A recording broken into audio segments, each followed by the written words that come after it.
Fala galera, vamos dar sequência aqui com o nosso estudo, né? Aqui a gente vai ter uma variante da Ruiz Lopes e o nosso jogador modelo vai ser o Fischer, o Robert James Fischer, essa máquina. Aqui de preto a gente vai ter o Zicker.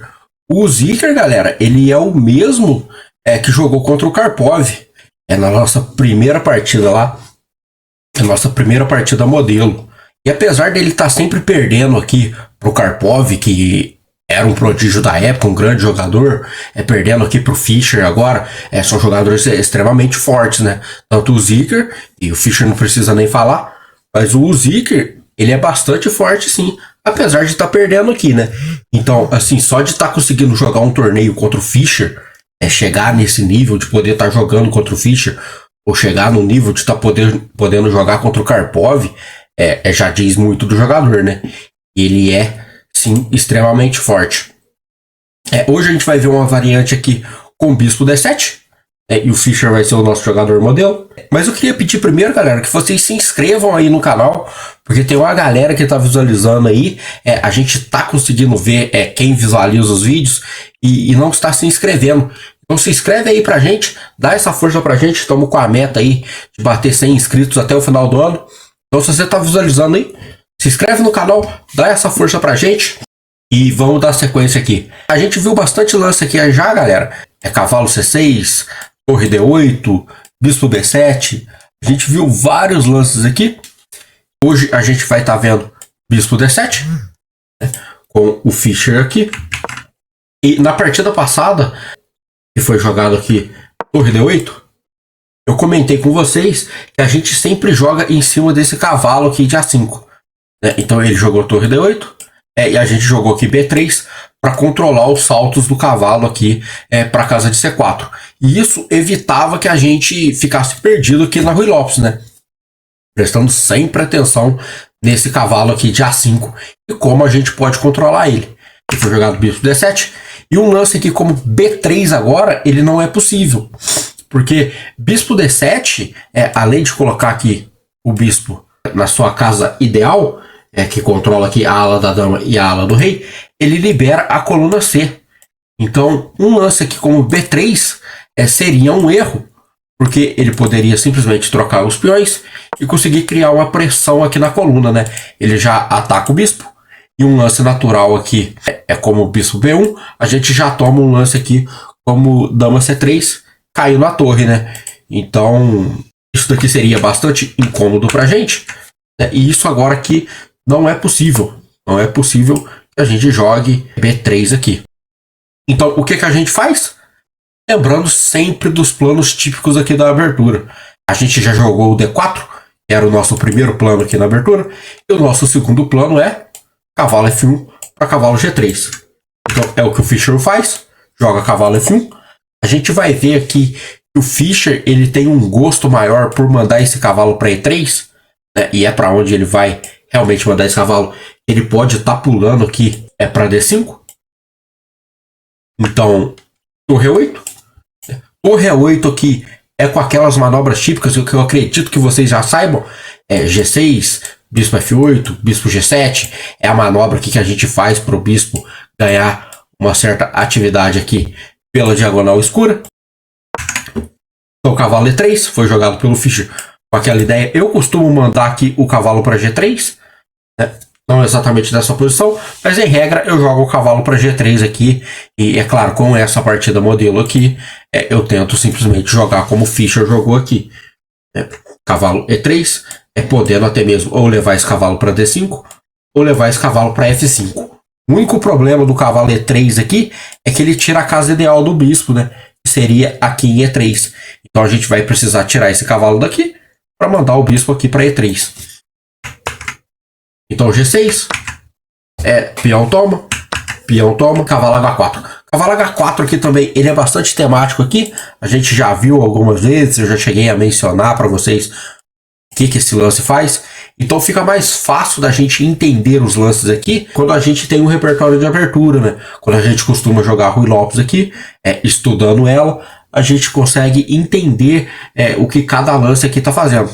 Cavalo H2, ele simplesmente prepara aqui um cavalo G4 e vai explorar aqui as casas escuras aqui do nosso adversário. Se a gente conseguisse trocar esse bispo preto aqui, né, isso daqui, essas casas escuras, seriam aqui debilidades eternas aqui, né? Então, cavalo H2 para mandar o cavalo G4. Torre D8.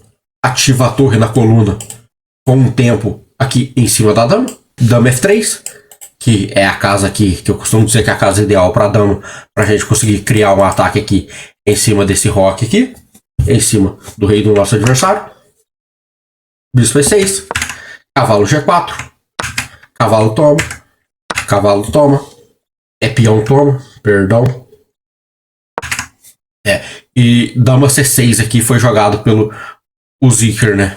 Então o Fischer ele jogou aqui G5. E G5 ele tem uma ideia aqui que vai ser explorar as casas escuras aqui do rei do adversário.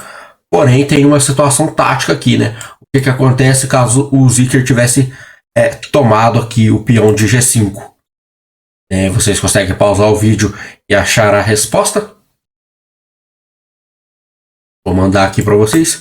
Caso ele tivesse tomado o peão, a gente joga aqui cavalo D5 e existe um problema de duplo aqui na casa de F6, né? Então, se tomasse o bispo aqui, a gente não retomaria o bispo, mas a gente daria um duplo. E aqui o computador está mandando sacrificar a torre. A gente simplesmente toma de volta. E aí a gente tem uma qualidade a mais. Então, não é possível tomar o peão. O Zicker aqui, sendo um jogador bastante forte, claro que ele calculou tudo isso, né? Cavalo C4 foi jogado.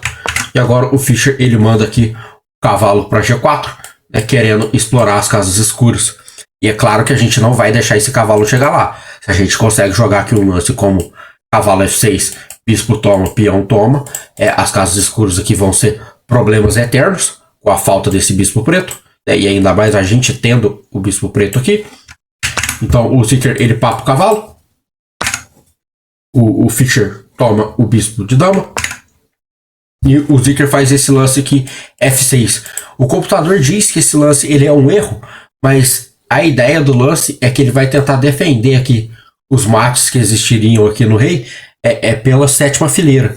A gente tem um plano aqui bastante típico também nessa posição aqui, o branco, que é jogar G3, rei G2, passar a torre pela coluna de H.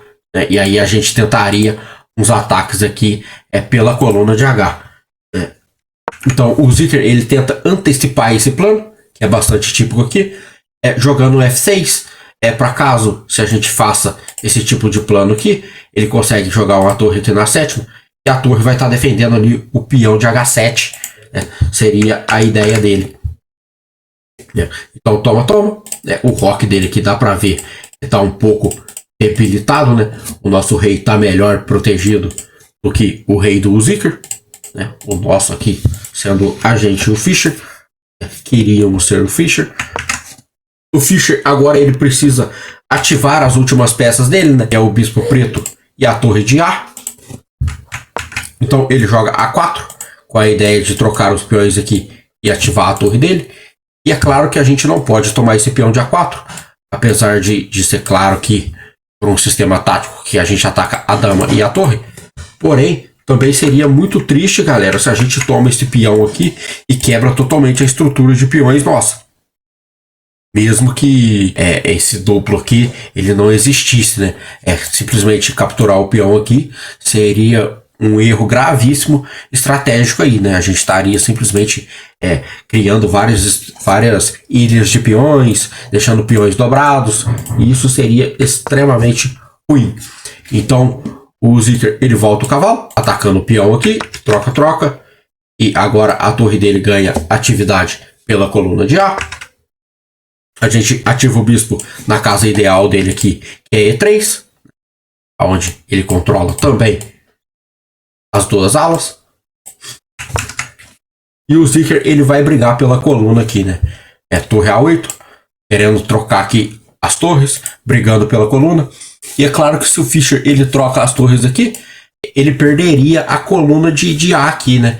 Então, claramente ele não vai fazer isso, que também seria um erro estratégico gravíssimo. Então ele joga torre D1 e coloca a torre também numa coluna aberta. Nada de errado com esse lance aqui, apesar do computador dizer que é uma imprecisão, né? Ele é um lance completamente compreensível, né? Jogar a torre aqui na coluna aberta. Então, rei H8. A ideia do rei H8 aqui é que ele quer melhorar o cavalo dele aqui com o cavalo C4, né? Mas ele tomaria essa cravada aqui, que seria bastante incômoda. E vamos supor que cavalo C4, bispo P3, né? E ele tirasse o rei agora, a gente pode simplesmente trocar as torres, como o computador está mandando, né? Ou simplesmente tomar direto. Acredito que esteja de bom tamanho isso daqui, né? Mas trocar direto também, existe algum problema? Não é uma imprecisão, mas nada de gravíssimo. Então a ideia dele aqui com o rei H8 é que ele quer mandar o cavalo dele aqui para C4. Então o Fischer também entende isso claramente e ele previne aqui o cavalo C4 jogando B3. Agora o cavalo não pode saltar para C4. Bispo G7. Aquela manobra que a gente fala do bispo, aqui ela foi executada de uma forma diferente, né? O F6 trocou e agora o bispo ele fez essa manobra. Dama H4, a gente vai ver que o Fischer ele tem uma ideia aqui de querer trocar os bispos, porque claramente se a gente tira essa peça aqui, que é a única defensora do rei, claramente o rei fica um pouco mais exposto aqui e sujeito a duplos, né? Duplo no rei toma um peão, duplo no rei toma um cavalo, né? Então a gente começa a criar problemas táticos aqui, né? Então o Fischer ele propõe a troca do bispos, o Zicker aceita, e agora a gente tem um rei aqui mais pelado, né? Esse rei aqui, ele tá com sérios problemas de proteção, né? Então troca. Cavalo D7. E aqui também a gente precisa entender uma coisa, galera. É a atividade das peças. É sempre muito importante que a gente mantenha as nossas peças no meio do jogo com bastante atividade. Então o Fischer ele entende isso, joga um lance aqui como bispo D1, ele vai dar atividade aí para o bispo dele, né? Aqui a primeira coisa que ele faz, voltando aqui, é sacrificar o peão, que não pode ser tomado por causa de um lance como o bispo F3 aqui, ataca o bispo, ele vai cravar aqui o cavalo, e aí se torre E8 a gente crava de novo com torre D1, e teria vários problemas aqui. É claro que aqui tem a dama, mas só para demonstrar aqui para vocês, né? Isso daqui é um claro problema, e tanto para cá quanto para cá a gente consegue estar cravando o cavalo de novo e ganhando material. Então não é possível tomar o peão. O Zicker então joga aqui cavalo F6, que ameaça tomar o peão novamente, né? E o Fischer bota a torre na sétima, né? E agora a gente começa a ver que as peças do Fischer aqui estão ganhando bastante atividade, e isso vai ser muito perigoso aqui para o Zicker, né? A gente já começa a ter ideias de mate aqui. A atividade do bispo ela vai chegar tanto por E2, ou caso seja tomado o peão de E4 por F3. O Zicker ele joga aqui dama D6 atacando o bispo E2 ganha atividade, e aqui o Zicker ele nem sequer tenta defender o peão aqui ameaçado, né? Ele só sacrifica. Esse lance aqui não resolve muitas coisas, como o computador está dando. A gente vai simplesmente tomar o peão. O computador deu ali. Eu que esse lance aqui é um erro, né? Mas isso daqui já começa a ser coisa de computador, né? E nem vale a pena a gente perder tempo aqui para tentar analisar isso daqui. Mas a ideia é que o peão está atacado e o Zicker ele não perde tempo para defender esse peão, porque ele precisa minimizar o ataque do Fischer aqui, né? Então o Fischer troca e papa um peãozinho. E agora a gente vai jogar esse final aqui com um peão a mais, né? A gente precisa converter peão a mais aqui num peão passado, distante do rei, conseguir avançar ele. Então rei G7 já melhora o rei, bispo E2, O Fischer, a ideia é que a gente traga as nossas peças mais próximo do centro aqui, que é onde ela tem mais atividade. Então nada de ser precipitado aqui e já sair criando o peão passado e achar que tá tudo certo. Não, vamos melhorar as nossas peças primeiro, vamos dar mais atividades para nossas peças primeiro, e aí as peças vão poder apoiar o peão, os peões aqui, para que eles possam avançar, né? Então, dama E3, dama A5, pressiona o peão aqui, ameaça alguns cheques, G3 para manter o rei em G2, como diga o calce, né? Dama A3 ataca o peão, rei G2, é claro que se tomar o peão aqui, eu vou tomar aquele peão lá, e se tomar o peão aqui, eu tomo o peão cá. Então, dama A5, dama D3, dama B6, atacando o peão de novo, dama C4, centralizando a dama aqui. Essa dama vai começar a conseguir apoiar o peão com mais facilidade agora. Então, dama C6, bispo D3 defendendo o peão, dama B6 e agora B4.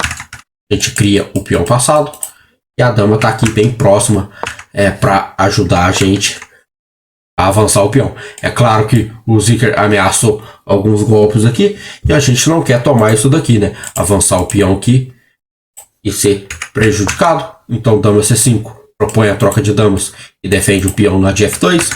Troca, troca. E agora o Fischer ele vai demonstrar aqui com qual maestria ele consegue converter esse final aqui, né?